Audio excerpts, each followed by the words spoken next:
கண்டு தென்றலும் நின்று போனதுண்டு.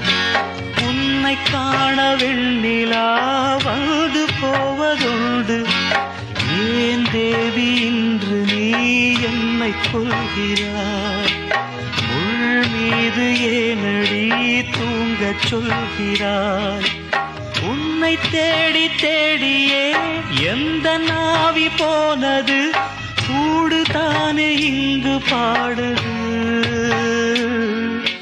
கூடு இன்று குயிலை தானே தேடுது. நான் பாடும் மௌன ராகம் கேட்கவில்லையா? என் காதல் ராணி இன்னும் தூங்கவில்லையா?